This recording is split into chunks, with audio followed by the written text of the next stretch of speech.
Well, the Nintendo Switch is finally on its way out, and a new generation is on its way. What is this new generation, you may ask? Well, you just clicked onto this video. It's about the Nintendo Switch 2. After 8 years of being Nintendo's crown and jewel, the Nintendo Switch has finally become very outdated and weak, so they decided to make an upgrade and slapped a tune in the name. As a longtime Nintendo fan, this is like waking up Christmas morning, and the big present is a whole new console.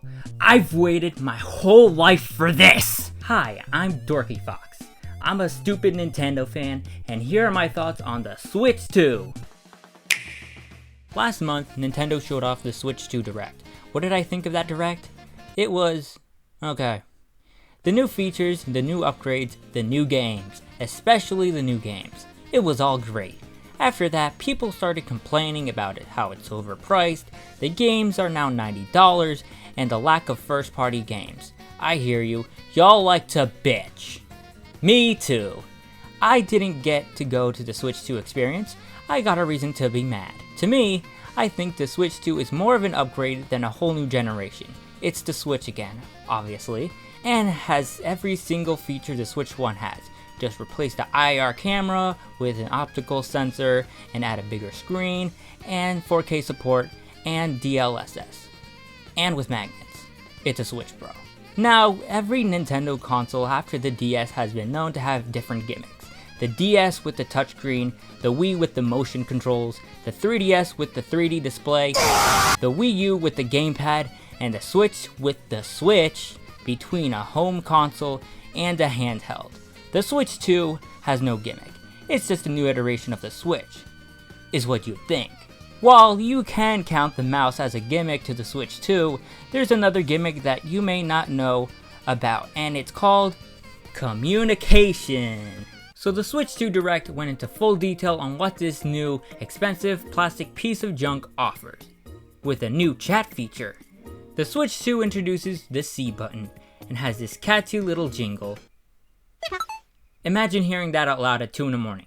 The C button is used to chat with friends, family, and aggressively yell inappropriate slurs at the person who threw a blue shell at you.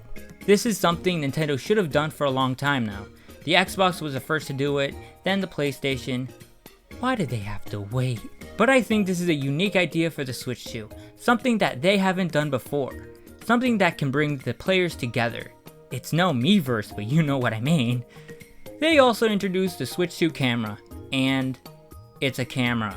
It's a goofy looking thing. It lets you do things like a video chat of some sorts. Now the big question is, will I be buying this? No. Game Share is another cool concept. It gives that DS download play vibes. It lets you share your games to other people who probably have better things to do rather than playing Smash and not taking a shower for a whole month. The space is huge, the USB-C ports, etc, etc, etc, it's a Switch Pro. Now the Joy-Con 2 controllers, wow, that's a dumb name, are big, meaty controllers. I wish I said this differently. They're just similar to the Joy-Con controllers, but with a C button, magnetic attachments, and an optical sensor. Yes, this is a mouse. A funky looking one to be precise. A new feature for the controller. It basically functions like a computer mouse and gives out a new way to play games. The Pro controller is just a Pro controller with a C button and 2 new buttons on the back that maps any button. Basically kind of like how the Xbox Elite controller and the PlayStation DualSense controllers work. Oh, and did I mention the headphone jack? Now let's get into the games, and hoo boy does this thing have games. First up, Mario Kart World. And wow, this is Mario Kart now. Up to 24 drivers, open world, battle royale mode, the mode where you go wherever the you want to go, a map, different vehicles, voice chat, you can go on rails, fast food that can change your outfit, a cow! Riveting. They finally gave Mario Kart a whole new fresh coat of paint with these new features. I'm already impressed with what Mario Kart 8 Deluxe had by adding the booster course pass. I thought, how could they possibly surpass this? Nintendo shows us off and blows Mario Kart 8 out of the water. It's so jam-packed with new content, I'll do anything to get this game. Welp, time to go bankrupt! As impressed as I am with the new title, the price itself is not something to laugh at. More on that later. Mario Kart has been a staple for being a party game or just a silly little game you play with your friends for a good old time, or just playing it by yourself to compete with other people because you have no friends. And having that at launch seems like one of the best ideas Nintendo has ever done. It's that one game you have to get when buying a new console. They did it with Mario Kart 8 Deluxe for the original Switch. 1 month later, Nintendo then dropped the Mario Kart Direct, and as much as I loved what was shown off, it's essentially just a glorified overview trailer and not a whole ass direct. I love how they went in depth with the game, but this is still not worth the hefty price. The cow's name is Cow. Also, they just had the audacity to not have Shine Thief, but kept coin runners in battle mode. Now I'm angry! But all in all, 6 out of 10 direct. And now we give our condolences to the characters that are not coming to this new game.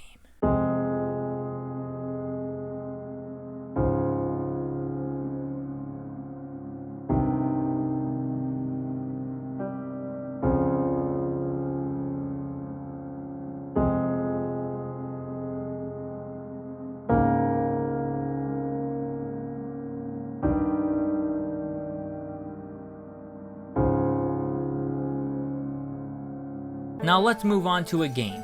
The game that shows off the functionality of the console, the game that is easy to understand to the consumer, the game that comes with your new console, that game being... What is this game? Is it even a game? What is a game? So this is the Nintendo Switch 2 Welcome Tour. It's a tutorial game that puts you into this virtual exhibit that explores the different features and how powerful the Switch 2 is.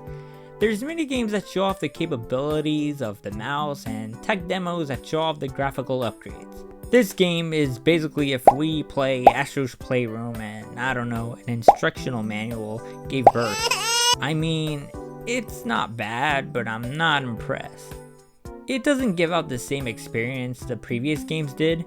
Wii Sports showing off how the Wii remote motion controls work with 5 different sports. Nintendo Land showing off how the Wii U gamepad works by playing minigames that are based off of well-known Nintendo franchises. And even 1-2-Switch shows off how the Joy-Con functions work with many different minigames and not looking directly at the screen. This isn't even a pack-in game. It's not even a good game either, but at least it shows off the Joy-Con's functionality. Remember that one minigame that used an IR camera? At least the minigames make up for it. You get golf, UFOs, maracas? Finally! My dream has finally come to fruition! The Maraca Simulator game! Thanks Nintendo, here's some money you greedy bastards! So we got an open world Mario Kart and instructional manual the game. Now there should be a game. A game that not only defines the Switch 2, but a big game, maybe a 3D platformer of a well-known franchise that would last for generations. A title that showcases the console's capabilities while delivering an unforgettable experience. Something that truly captures the imagination of players and sets the standards for what the Switch 2 can achieve, and wears something red.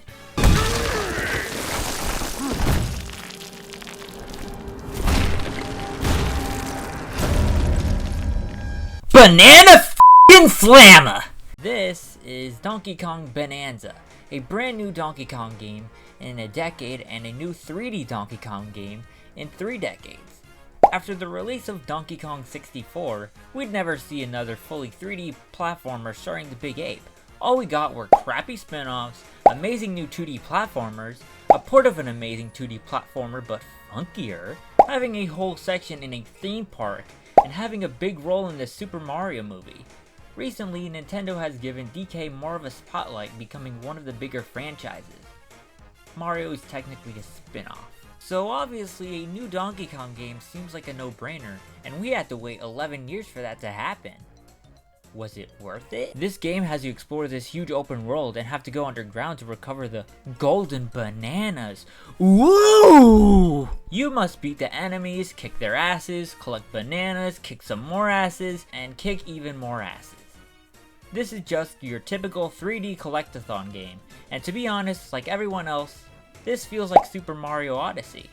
I mean, look, you got a rock companion, he's like your Cappy, the bananas are essentially like power moons, and once you get them, you get a special animation that says, "Ooh, Banana. I think having a new Donkey Kong game as the big game for the Switch 2 is a great way to shake things up a notch. Not a new Zelda, hell, not even a new big Mario game. Instead, we get a funny looking ape. I've never really given this ape much attention. I've played a bit of DKC in the past and sucked at it because I'm no hardcore gamer, doy! I've definitely tried to give this game a chance because, come on, I crave 3D platformers. Will I waste my hard-earned money from cleaning up vomit from the floor to buy the ape game? Well, do planes fly? I could have came up with a better joke. Next up, Kirby Air Ride, ERS. Yeah, we're getting a sequel to the Kirby racing game from the Cubic game system. Nothing much was shown off except a teaser of the game, and we have no release date. I mean, it's being produced by Sakurai. He hasn't been involved with Kirby ever since, the last Riders game. I don't know nothing about Kirby. I'm sorry, I failed you all. What else is there to say? Did I ever tell you that this video was sponsored by... Well, speaking of Cubic gaming systems, Nintendo has finally announced that the GameCube will be added to Nintendo Switch Online. Only for the Switch 2, and with an expansion pack. And you need to pay with money. I think this is one of the best things they've announced in that direct, along with Mario Shopping Cart and Conky Dong Banana Game. What's the best part of this announcement? This freaking controller. I've been waiting so long for this controller to be made. And they did. They f***ing did it! There's also claims that it'll only work for the GameCube games on NSO, but I know damn well that it'll work on every game from the Switch 1 and Switch 2. All I can say is that I can't wait to play this entire GameCube library. Nintendo, you better add Tak and the Power of Juju! Now here's something interesting. Nintendo Switch 2 Editions. They're Switch 1 games, but with an upgrade and exclusive content for the Switch 2. These games being Mario Political Party, Zelda Blood and Tears, Kirby Land of the Lost, Pokemon Legends Zaza, and Metroid Prime Rib. I feel like the only game that did deserve this is Metroid, don't get me wrong. I think the Switch 2 Edition games are cool, but they're just re-releasing games for a higher price with extra content and better graphics. At first I thought, Zelda doesn't look that great in 60 FPS. I thought it looked weird, but it kinda grew on me. Maybe the frame rate bump isn't bad after all. It makes the game look stunning. Oh look, I forgot about these two games. They exist. Drag X Drive is a game about wheelchairs and basketball. Kind of a unique idea, a simple idea, too simplistic. This game shows off the new Joy-Con mouse controls as you move them around like moving a wheelchair wheel. Then you shoot hoops with motion controls. This is like that unique game that shows off the feature of the console. I'd compare this to the likes of ARMS. In ARMS, you use the Joy-Con motion controls to extend your arms, defeating your opponent, while Drag X Drive, you use the Joy-Con mouse and motion controls to move around and shoot hoops. Do you see what I'm getting at here? Hyrule Warriors Age of Imprisonment is another Hyrule Warriors. This time, it's completely canon, taking place during the imprisonment war that leads up to the events of Tears of the Kingdom. You play as Zelda. I don't know much about Hyrule Warriors, nor do I really play any of the games, so I don't care. I do love Zelda, and I've played a bit of the last two installments and got really hooked. But I never really cared about Hyrule Warriors. I mean, I heard they're good, but it's just not for me. I'm not into hack and slash games. Now, what I call this section is the Dorky Fox speedruns through third-party games for the Switch 2 because she may or may not care about them unless it looks addicting as hell. Let us begin. Bravely Default Flying Fairy HD Remaster. Okay, it looks nice. Borderlands 4. Hell yeah. Cyberpunk 2077 Ultimate Edition. The graphics look insane. Better than the PS5. Daemon X Machina Titanic Skion. I don't care. Deltarune. Hell yeah! The Duskbloods. Now what's interesting about this game is that it's a Switch 2 exclusive. Never thought I'd see the day From Software making a game for a Nintendo console that looks like this. I must see more. And what is that? Is that like a bat rat cat thing? EA Sports FC and Madden NFL. I don't play any soccer or football games, but it's nice to see Madden back on Nintendo. Elden Ring Tarnished Edition. Finally, a way to play a good-ass game on a Nintendo console. I must buy. Enter the Gungeon. Looks nice. Hades 2. I didn't play the first one, so I don't know what to say. I really do want to play it though. Hogwarts Legacy. Okay, skip. Hitman World of Assassination Signature Edition. Looks kinda nice. Kunitsugami Path of the Goddess. I love how it looks. What else is there to say? NBA 2K. Cool, I guess. It's already on the Switch, so it's not that big of a deal. WWE 2K. I like wrestling, but this better not be a 2K18 on Switch situation. My god. Project 007 James Bond. I must see more what this really think. Sid Meier's Civilization 7. This game was made for the Switch too, with the mouse control and all, so I'm not surprised it's coming over. Story of Seasons Grand Bazaar. Basic farming RPG, not interested. Street Fighter 6. Let's go! Split Fictions. Looks really interesting. I should really look forward to it. Star Seekers. Astroneer Expeditions. Survival Kids. Hollow Knight Silksong. How is this still not out yet? Reanimal. What the fuck am I even looking at? Rune Factory. Guardians of Azuma. Okay. Tony Hawk's Pro Skater 3+4. I've played a bit of Pro Skater in the past and it was cool. Never played the 1+2 remake, but I did hear they're great, so I'm betting this one will be great as well. Yakuza 0 Director's Cut. Hell yeah, Yakuza! Final Fantasy VII Remake. Finally, a PlayStation exclusive on a Nintendo console. Goodnight Universe. What? 2 Point Museum. Museums are boring. Skip. Wild Hearts 5. Gives out that Zelda and Elden Ring vibes. That's cool. Puyo Puyo Tetris 2S. It's Puyo Puyo and Tetris, not much to say. Marvel Cosmic Invasion. The art style looks cool. Star Wars Outlaws. Looks nice. I like Star Wars. Witchbrook. Love the pixel art. Nobunga's Ambition. Awakening complete. Fast Fusion. Oh look. It's F-Zero, but not F-Zero. Shadow Labyrinth. Raidu Remastered. The Mystery of the Soulless Army. Cool, I guess. No Sleep for Kana date from whatever. Fortnite. I mean, it's Fortnite. Professor Layton and the New World of Steam. I need to try out a Professor Layton game. Tamagotchi Plaza. Cute. And Human Fall Flat 2. Definitely a skip. That was a lot of third-party games. Prepare yourselves, ladies and gentlemen. This is about to be very controversial. I think the Switch 2 price is great. Is what I would say if I was a brain-dead Nintendo defender who complains about pricing of their games but buys them regardless. Wait, why are y'all staring at me? Yeah, so Nintendo, you greedy bastards. Now my prediction was that the system would cost about $3.99, and so were everyone else. But some would think it'd be more than that. Well, congratulations, your dreams came true. Now cry about it. $450 for the console itself and $500 for the Mario Kart bundle. Guess which one I bought? I think the higher price tag for the console was gonna happen regardless because of how much parts they put in it. But what we didn't expect is that it cost $50 more with a Mario Kart bundle being $100. Pick your poison. Like on one hand, you get the console bundled with the game digitally, but if you wanted to buy it physically, you have to buy it at its full price of $80 fucking dollars? Just get the bundle instead. Yep, Nintendo is pricing games up to $80, depending on what game it is. Now what does Dorky Fox think? I think this is the worst thing Nintendo has ever done. The Switch 2 should fail and the company should go bankrupt. In all serialness, I'm really disappointed, but that doesn't stop me from buying the thing.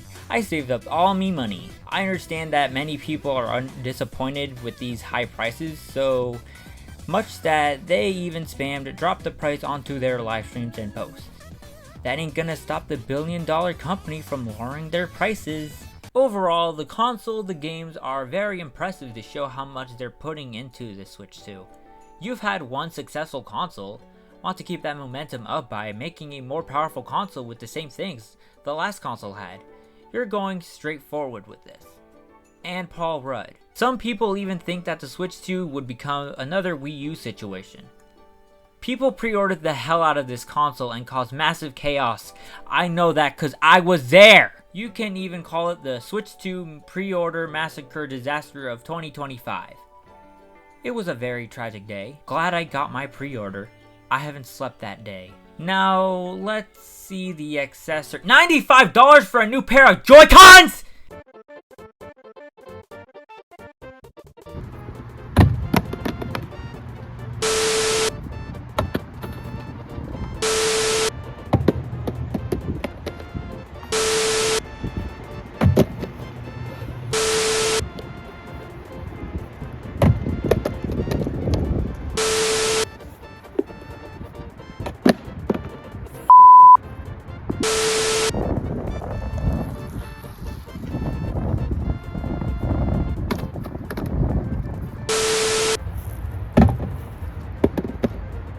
Damn it, so close.